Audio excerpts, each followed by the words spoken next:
Monsieur Calvé-Chambon, bonjour et merci d'être avec nous. C'est un véritable plaisir. Merci à vous de m'avoir invité. Vous êtes satisfait des politiques et des moyens mis en œuvre par l'Union européenne pour lutter contre l'insécurité des citoyens européens à l'intérieur de l'Europe et à l'extérieur? Moyennement satisfait. Si on parle de politique européenne, je pense que les politiques européennes devraient être plus renforcées, plus justes et plus européennes. Par exemple, donc, je viens de ma circonscription qui est l'Espagne, et beaucoup reposent sur les autorités espagnoles. Il est peut-être vrai que les autorités espagnoles sont, disons, entichées de leur souveraineté, elles ne veulent pas, mais il faut passer de cela. Il faut se rendre compte que la Méditerranée Sud est pour l'Europe une frontière européenne, que tout le monde doit y collaborer, et par conséquent, en particulier, y mettre un peu plus d'argent.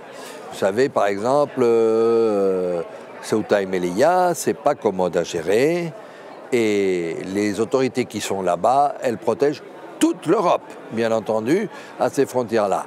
Ça fait qu'il y a des centres de réfugiés qui sont très bien été visités, mais qui sont débordés, qu'il y a toute une disposition policière. Ça devrait être, par exemple, cofinancé par toute l'Europe, même par les Hongrois, parce que c'est la protection de toute l'Europe. Alors, ceci dit, je pense qu'il faut faire mieux, et surtout, il faut faire plus européen, mais je pense qu'il y a de bonnes choses qui sont faites, bien entendu, également. La preuve, c'est que ça marche, surtout sur beaucoup de... Et nous parlons de sécurité, hein. Je ne parle pas de réfugiés en ce moment, je parle de sécurité. Ouais, je pense que, vu le pouvoir potentiel de déstabilisation qui pourrait venir à travers nos amis de l'autre côté de la Méditerranée, les choses marchent. Et ce qui fait marcher, c'est évidemment, et ça c'est très bien, les accords entre pays et les pays du Maghreb et les accords de l'Europe avec les pays du Maghreb exactement. C'est ça le secret. Vous êtes aussi en train de me dire quelque part que les politiques européennes communes en matière de sécurité, mais aussi en matière d'asile et de migration, n'aboutissent pas finalement, ne sont pas les bonnes. Est-ce qu'il ne faudrait pas aujourd'hui, comme vous le disiez si bien à l'instant, chaque pays membre de l'Union européenne a ses spécificités par rapport à ces questions très importantes, que sont la défense, la sécurité, la problématique de l'asile oui. et de l'immigration. Alors pourquoi ne pas appuyer davantage les États pour résoudre ce genre de problème et finir par accepter l'idée qu'une politique commune au niveau de l'Union européenne par rapport à ces dossiers-là ne marchera jamais? Vous pensez? C'est une question. Ah non, je pense que où elle marche, où on est très mal parti.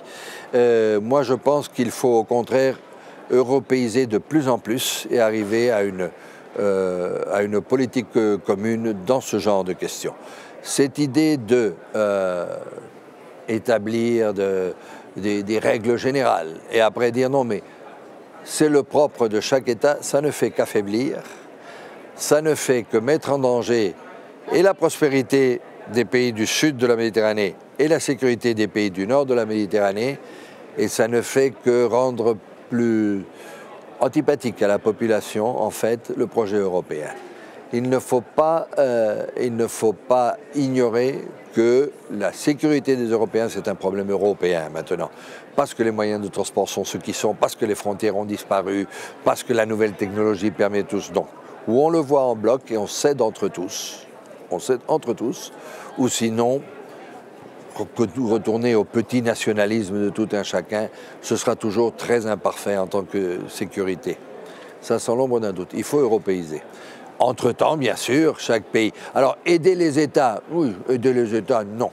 Oui, d'accord, entre-temps, mais surtout européiser les politiques.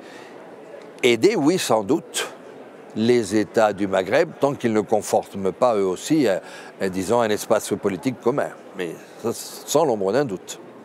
Quel est votre bilan de l'initiative 5+5, c'est-à-dire cette initiative qui englobe 5 pays de la Méditerranée du Sud, donc que sont l'Algérie, le Maroc, la Tunisie, la Libye et la Mauritanie d'une part, et d'autre part 5 pays de la Méditerranée du Nord, en l'occurrence l'Espagne, la France, Malte, mais aussi l'Italie et le Portugal. Alors quel est votre... Quel bilan, selon vous, après 13 ans de sa mise en place? On dit, il y a un proverbe français qui dit que l'enfer est pavé de bonnes intentions. Alors, je ne doute pas de ces bonnes intentions, je ne sais pas qui est, mais on constate à la longue, et ça vaut peut-être mieux que ça existe que ça n'existe pas, mais on constate que l'efficacité, les gens n'en ont pas entendu parler, on ne sait pas très bien ce qu'ils ont fait. Il manque des gens, non pas du côté du Maghreb et de l'Afrique, quoiqu'encore on pourrait parler de l'Égypte. Mais enfin, bon, non, là ils y sont en bloc. Mais pourquoi la Grèce n'y est pas? C'est un clé, et on pourrait parler même d'autres accès à la Méditerranée, comme sont la Bulgarie et la Roumanie. Mais surtout la Grèce. Pourquoi elle n'y est pas? Et maintenant la Croatie aussi, d'ailleurs. Alors, ça n'a pas eu l'efficacité qu'on lui demanderait. Il faut voir plus gros, et il faut mettre plus d'argent, et ne pas... C'est comme toujours, on fait... Après, il y a les disputes de, bon, mais qui est le porte-parole, etc. Ah, mais moi, je suis le plus grand pays. Non, écoutez, non, il faut voir ça d'emblée. Hein. Et bon, je leur souhaite le meilleur des succès. Mais quand on parle des problèmes avec réfugiés, quand on parle des problèmes avec les immigrants légaux ou illégaux, ou quand on parle de problèmes de sécurité, personne ne se rappelle du 5 sur 5, hein, du 5 et 5. Est-ce que la question de l'absence de la Grèce dans cette initiative est discutée officiellement dans les commissions Pas que je sache, parce que comme c'est volontaire, on n'est pas là, ils ne sont pas là à racoler le monde. Alors, vous êtes membre de la délégation qui a des relations avec le Maghreb au niveau du Parlement européen. Au niveau du Parlement européen. Non, de 5 sur 5, je n'ai pas entendu parler, non. Franchement, très peu. Je suis membre aussi d'ailleurs de l'Assemblée Euromed, c'est-à-dire des parlements des divers pays européens, parce qu'il y a même des Suédois qui représentent, et des pays donc, du sud et de l'est de la Méditerranée, et on n'en parle pas non plus. Aucun député européen n'a mis cette question sur la table? Je ne suis pas autant au-dessus, et je ne sais pas si ça s'est arrivé quelquefois, etc., mais pas à ma connaissance. Vous le savez, cette initiative, elle brasse des milliards. Il y a énormément d'argent, de moyens qui sont mis en œuvre pour essayer de trouver des problèmes à la sécurité, aux problèmes de trouver des solutions. De trouver des solutions, oui, mais on ne les connaît pas. Alors, toutes ces organisations engrangent des milliards. Ça, c'est certain. Maintenant, est-ce qu'il y a une évaluation? Est-ce qu'il y a une publication annuelle des résultats obtenus? Est-ce qu'il y a une évaluation de ces interventions? C'est peut-être qu'elle est née pour travailler discrètement. Bon, alors je les laisse faire. Ça peut être utile parfois avoir ce genre, même ne fût-ce que endormi, ce genre d'organisation, pour qu'arrivé à un moment, si tous les États, etc., prennent une décision importante, il vaut mieux avoir, disons, un membre exécutif. Alors là, peut-être qu'il pourrait servir. Mais pour l'instant, s'il travaille, c'est dans l'ombre. Hein. Donc c'est très théorique. Je vais vous dire, j'ai rencontré récemment un homme politique libyen. Oui. Et en parlant de cette initiative 5+5, il me dit, vous savez, c'est comme un espace un souk, pour reprendre son expression, pour l'Europe, pour permettre à l'Europe d'écouler son armement obsolète. Son armement obsolète et peut-être aussi de l'argent, certaines aides et collaborations. Alors son armement obsolète, bon, ça c'est l'opinion de monsieur libyen. Moi, je ne peux pas me prononcer là-dessus parce que je ne sais pas et c'est une accusation grave, non? Le fait est que ça serait dommage parce qu'on en voit ce qu'ils en font après avec cet armement. En tout cas, le problème de la Libye est autre. Le problème de la Libye n'est pas ce que fait le 5 sur 5, de retrouver des structures et une stature et une unité d'État, non? Et c'est ça où l'Europe doit aider. Qu'elle le fasse à travers le 5 et 5, si c'est réellement porté sur les armes, c'est peut-être pas non plus la bonne mesure. À mon avis, vous savez, il faut prendre ça, comme je l'ai dit, au niveau européen, aider, il est vrai, chaque État du Maghreb dans ses spécificités. La Libye est peut-être le plus spécifique en ce moment, non? Parce que c'est ce qu'on appelle un État manqué. Il faut l'aider à se rétablir, n'est-ce pas? Mais il faut l'aider de façon conjointe et avec une vision européo-maghrébienne qui doit s'insérer d'ailleurs dans l'européo-méditerranéenne, parce que là nous parlons du Maghreb, mais la Turquie a un rôle très, très important dans tout ce qui se passe dans la Méditerranée. Pourquoi? Parce que quand elle bloque et les mafias, etc., elles vont passer par le Maghreb, c'est connu. Donc il faut avoir une vision permanente de tout ça. Non? Par exemple, 5 sur 5 devrait beaucoup aider, et si elle le fait, alors c'est qu'elle le fait discrètement, 5 et 5, pardon, devrait beaucoup aider à ce cancer intolérable qui sont les mafias qui travaillent, et pas qui travaillent, mais qui abusent de gens, de la population, dans ces mafias qui assurent la clandestinité des migrants ou des réfugiés, ou etc. Pourquoi pourquoi l'Union européenne ne propose pas des solutions simples, très peu coûteuses, qui sont, par exemple, le fait de cesser de protéger les dictatures du Maghreb en place et permettre un véritable processus de démocratisation de ces pays-là? Alors la première des conséquences serait qu'il y aurait de moins en moins de demandes de refuge politique à l'Europe. De refuge peut-être, mais de migrants non, parce que ça c'est surtout un problème économique. Alors, dictature. Bon, la Tunisie, je ne la considère pas une dictature, c'est un bon exemple. Le Maroc non plus. La Libye, c'est quelque chose on ne sait pas où. Est-ce que nos amis algériens se considéraient une dictature? Il y a eu cette fameuse expérience des printemps arabes qui essayait de supprimer les dictatures. La Mauritanie, d'ailleurs, je dois citer, je ne veux pas la laisser ailleurs, la Mauritanie a été citée aussi comme le bon élève de ce secteur. Donc, par conséquent, qu'est-ce qu'on appelle dictature ou pas dans un moment de l'évolution historique des nations? C'est quelque chose à voir. Et bon, mais il y a eu ces fameux printemps arabes. Ben, nous savons comment c'est fini. C'est-à-dire, en Égypte, la dictature a été remplacée par une autre. En Libye, je vous fais pas lire, etc. Par conséquent, il faut faire très attention à ce qu'on appelle dictature.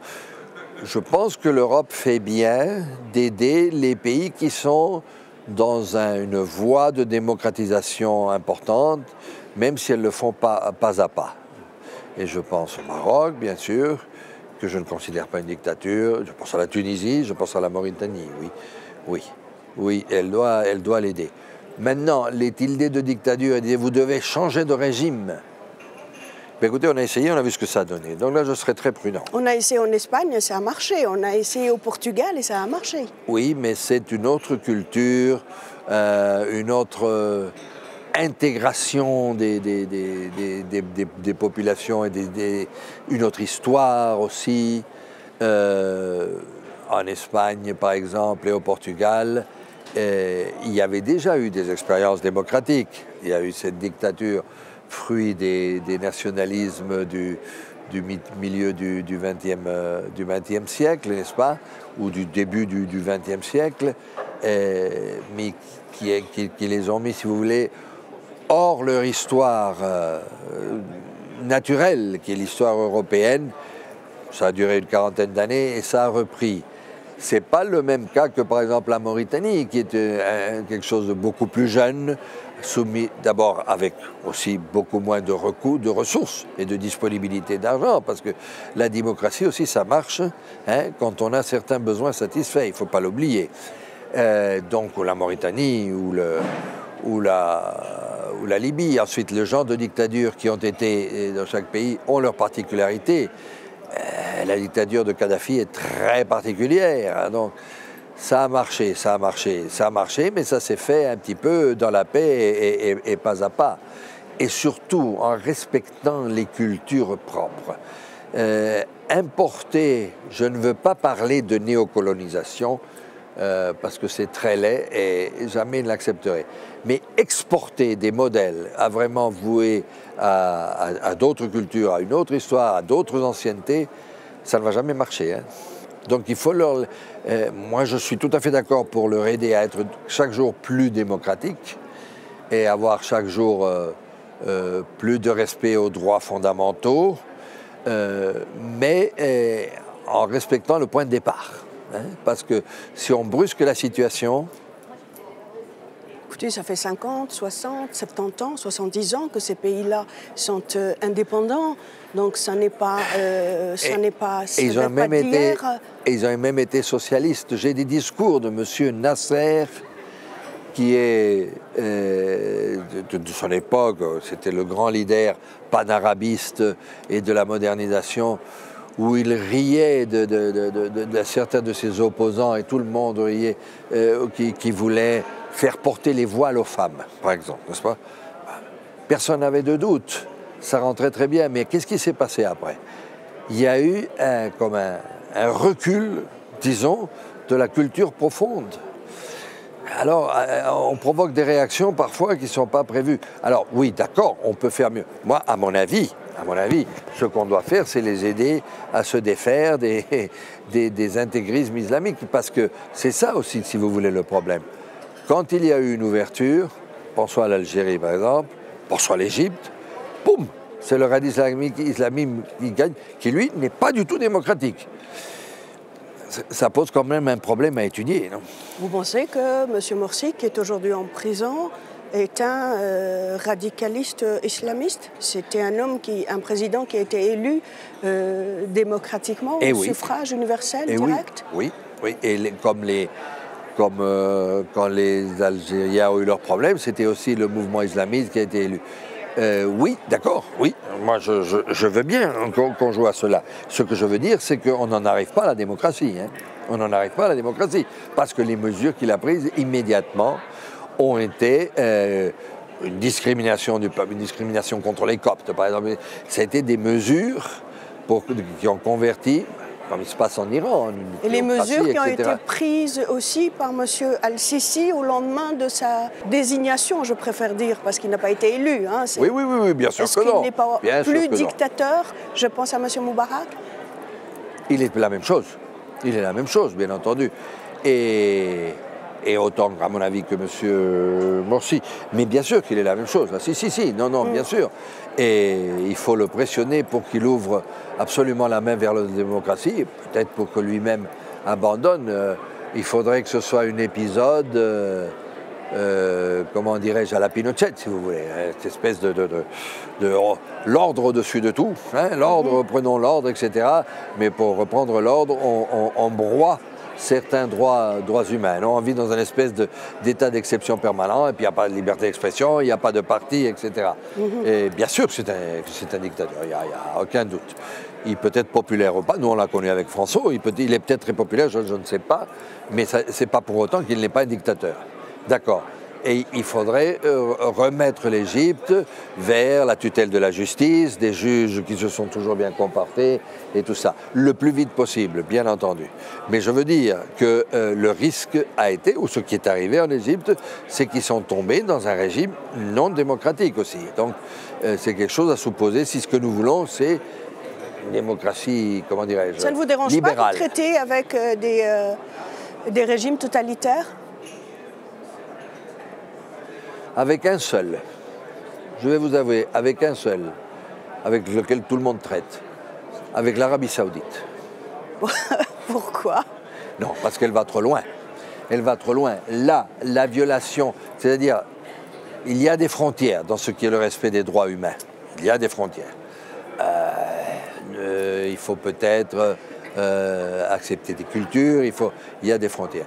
Mais il y a aussi des extrémismes inacceptables et des extrémismes absolument, comment dirais-je, violents et d'abus. Hein.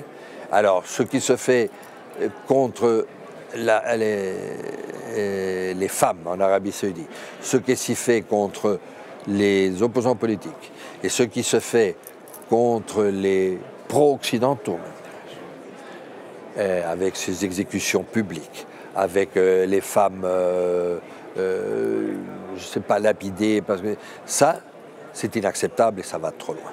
Et pourtant, avec eux, on est copains comme cochons. Hein. Et c'est inacceptable et ça va trop loin. Et en plus de ça, ça finance le terrorisme international. Alors ça, non. Si M. Al-Sisi a eu, Al-Sisi, c'est bien ça, a eu l'engouement ou l'acceptation, la tolérance, elle l'a toujours, disons, d'Occident, ce n'est pas seulement et même pas essentiellement pour des questions économiques, c'est parce qu'il se portait garant d'une certaine de certains barrages contre le radicalisme djihadiste. Mais l'Arabie, même pas. L'Arabie Saoudite, ça finance. Alors là, l'Égypte aujourd'hui fait front avec le reste des pays du Golfe contre le Qatar. C'est un pays allié aujourd'hui, l'Égypte de Sisi, à l'Arabie Saoudite. Je sais, mais vous m'avez demandé, moi, si ça m'ennuie de traiter comme politique. Vous savez, en politique, on dit en Espagne, on est obligé d'avaler des crapauds tous les jours. Alors, j'aime pas, mais je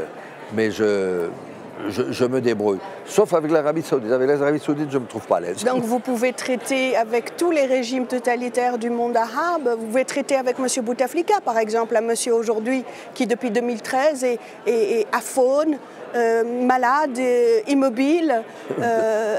Ça rend déjà assez difficile que je traite avec lui, puisque lui-même ne peut pas. Mais évidemment, ce n'est pas M. Bouteflika, c'est ce qu'il y a derrière, n'est-ce pas? Oui. C'est la caste militaire et, encore une fois, l'ordre, etc. Bien sûr que je peux traiter avec eux, ce sont mes voisins du Sud. J'aimerais d'ailleurs, si je pouvais faire, moi je suis né au Maroc, j'adore le Maroc, comment ne pas traiter avec les Marocains? Pour moi c'est mes cousins, sinon mes frères. Mais je ferai tout ce qui est possible pour éliminer cette rivalité, parfois haine qu'il y a entre les deux pays, l'Algérie et le Maroc.